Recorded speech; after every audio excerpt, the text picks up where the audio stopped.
नमस्कार दोस्तों, सभी फौजी भाइयों को मेरा नमस्कार, मेरा राम राम।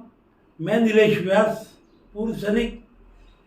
आज हम पेंशन जाने के वक्त किसी सैनिक को, चाहे वो केंद्र में हो, राज्य में हो, कोई भी कर्मचारी सेवानिवृत्त होता है, पेंशन जाता है तो उसको खूब सारा अमाउंट अलग अलग तरीके से मिलता है।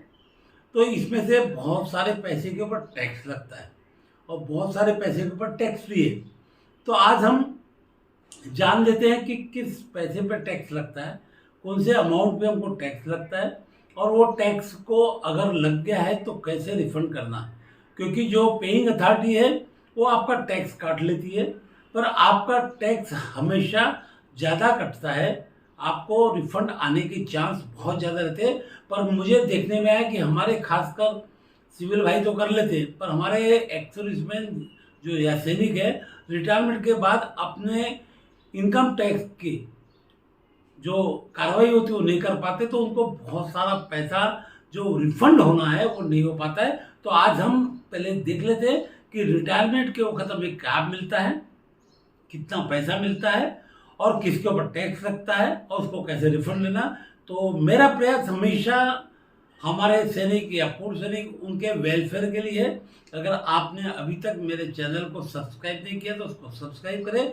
ऐसी रोचक और अच्छी जानकारी आपके फायदे की मैं समय समय के ऊपर अपने चैनल के माध्यम से बताता हूँ, तो आपको नोटिफिकेशन मिल जाए, इसलिए मेरे चैनल को सब्सक्राइब करें। और शुरू करते हैं। आज हमारे को रिटायरमेंट के बाद मिलने वाला जो पैसा है, चाहे वो ग्रेजुएटी हो या अलग अलग इससे मिलता है, उसमें कहाँ टैक्स लगता है, किस पे नहीं लगता है, और आगे जब आप इन्वेस्टमेंट करते हो तो इन्वेस्टमेंट करने के बाद टैक्स लगता नहीं लगता, ये सब कुछ आज आपको बहुत अच्छे तरीके से और प्रैक्टिकली बताने जा रहा हूँ। इसको आप जरूर देखिए अंत तक। वीडियो थोड़ा सा बड़ा होगा पर आपके लिए काम का है, इसको आप समय निकाल के जरूर देखें। दोस्तों, पेंशन के समय चाहे वो केंद्र सरकार हो, राज्य सरकार हो, अर्धसैनिक हो, सैनिक हो, कोई भी हो, उनको जो मिलने वाला अमाउंट है, अगर इसके बारे में हमें सही जानकारी होगी तो हम पेंशन को और टैक्स को कैसा कैलकुलेट करना है सीख सकते हैं।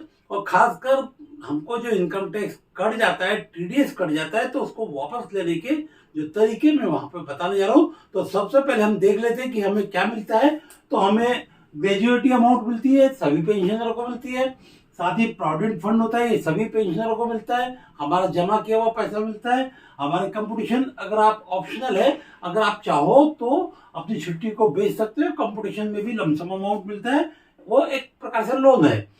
एजीआई, ये हमारा ग्रुप इंश्योरेंस का पैसा है, कुछ पैसा काट कर हमको ग्रुप इंश्योरेंस वाले पैसा दे देते हैं। जो पैसा काटा हुआ है वो आगे का रिस्क में होता है। हमारा लीव इंकेजमेंट, हम जो छुट्टी बेचते हैं नियम के हिसाब से, जो छुट्टी बेचते हैं उसके पैसे को हमारे को लमसम अमाउंट मिलता है। हमारे जो कुछ अलाउंसेस है, जो बचा हुआ पैसा है, वो अलाउंसेस के रूप में हमको वापस होता है। और साथ ही ट्रांसफर ग्रांट है, ये ऐसे कुल मिला के हमको जो पैसा है ये हमारे को पेंशन जाने के वक्त मिलता है। इसमें से किसके ऊपर टैक्स कटता है या लगता है बताता हूं। तो ये पहले जो चार है इसके ऊपर कोई टैक्स नहीं लगता, नो टैक्स। ये टैक्सेबल नहीं होता है, इसके ऊपर कोई भी टीडीएस नहीं काटा जाता है। बाकी जो पे एंड अलाउंसेस है, लिव इनकेशमेंट मिला के, ये सबके ऊपर टैक्स लगता है।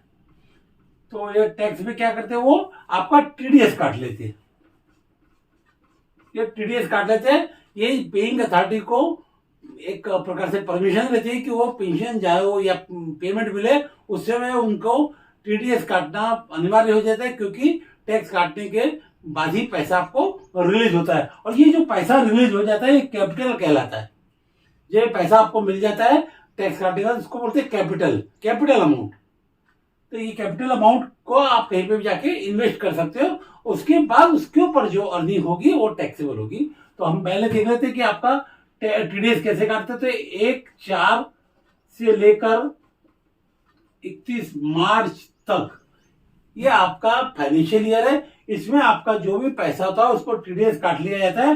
टीडीएस आपके PAN number, permanent account number, इसमें आपका पैसा दिख जाता, शो हो जाता है आपका 26A फॉर्म, कोई लोग 26A मिल जाता है, या 16 नंबर फॉर्म, ये आपको पेइंग अथॉरिटी दे देती है, या आप आजकल ऑनलाइन डाउनलोड कर सकते हो। इसके आधार पे आपको जो टैक्स कंसल्टेंट है वो आपका टैक्स कैलकुलेट करेगा, और हमेशा TDS ज्यादा ही कटता है, पैसा उतना आपको टैक्स लगता नहीं है। चाहे वो नई रेजिम हो, पुरानी रेजिम हो।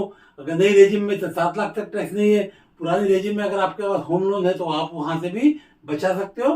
तो आप वहां पे जाके कैलकुलेट करिए, टैक्स हमेशा ज्यादा कटता है और आपको रिफंड आने के चांस ज्यादा रहते हैं। पर एक्चुअल इसमें बहुत सारे सैनिक भाई इसको नहीं कर पाते। 2 साल तक का समय है, अगर आपका टैक्स ज्यादा कट गया तो आप रिफंड ले सकते हो। तो दोस्तों, मेरा प्रयास है कि आपको हर नॉलेज सही तरीके से, जो मुझे पता है, जब मैं सीखता हूँ उसको आपको बताने का प्रयास करता हूँ। मेरा प्रयास अच्छा लगा तो दोस्तों इसको लाइक करें, शेयर करें, और हमेशा मेरे नए नए वीडियो को आप देखें। आपके प्यार के कारण ही मैं नई नई टेक्नोलॉजी, नई नई चीज आपको बताने जाता हूँ।